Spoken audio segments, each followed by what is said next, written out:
ఈ చండీపుర వైరస్ గురించి గుజరాత్ల కన్నా మన తెలుగు న్యూస్ ఛానళ్ళలో హడావిడి ఎక్కువ చేస్తారు. నిజానికి మన దగ్గర ఆ కేసులు ఉన్నాయా? లేవు.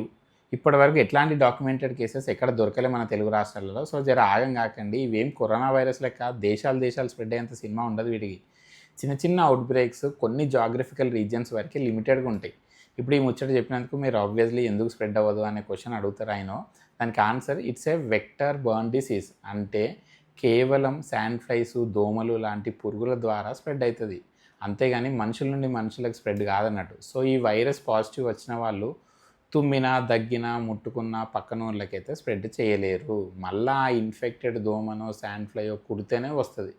సేమ్ మన దగ్గర చూసే ఈ డెంగ్యూ, మలేరియా జ్వరాలు లెక్క అన్నట్టు.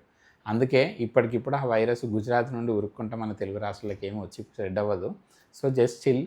అయినా మన తెలుగు రాష్ట్రాల్లో జనాలకి ఇట్లాంటి కొత్త పేర్లు వింటే అదేందో మొత్తం తెలుసుకున్నాక నిద్ర పట్టదు. కాబట్టి ఆ వైరస్ వస్తే వచ్చే లక్షణాలు ఏంటియో చెప్తా, డీటెయిల్గా వినండి. యాజ్ యూజువల్ అన్ని వైరల్ ఇన్ఫెక్షన్స్ లాగానే ఫీవర్తో స్టార్ట్ అవుతుంది. నెక్స్ట్ వాంతులు, హెడేక్ ఎక్కువగా ఉండడం, ఆ తర్వాత మత్తుగా పడుకోవడము, సోయి లేకుండా ఏదేదో మాట్లాడడము, ఫిట్స్ రావడం లాంటివి జరుగుతాయి. అయితే ఫీవర్ స్టార్ట్ అయిన 2-3 రోజుల్లోనే బ్రెయిన్కి స్ప్రెడ్ అయ్యి జర ఫాస్ట్గా సీరియస్ అయిపోతారు పిల్లలు.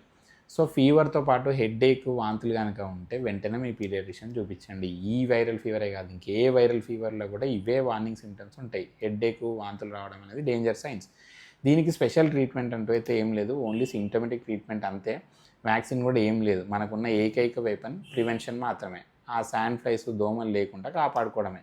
సో కిటికీలకి, డోర్లకి దోమల మెషులు పెట్టించుకోండి. అవి ఉన్నా కంపల్సరీ నైట్ పడుకునే బెడ్కి మళ్ళీ ఒక నెట్ పెట్టుకోండి. చుట్టుపక్కలకి దోమలు, ఈగల ఫ్యాక్టరీలు తయారవ్వకుండా, వ్యాక్టర్ స్టాగ్నేషన్ కాకుండా, అండ్ చెత్త లేకుండా చూసుకోండి. ఇట్లాంటి ప్రివెన్షన్ ముచ్చలు మనకి ఎక్కవు, అవి చాతగావు. కానీ అట్లీస్ట్ హెల్త్ ఇన్సూరెన్స్ అయినా కట్టుకోండి. హాస్పిటల్ దాకా పోతే జర పైసలు అన్నా కాపాడుతాయి ఆ ఇన్సూరెన్స్. ఓకే, చలో, థ్యాంక్స్ ఫర్ వాచింగ్, బాయ్.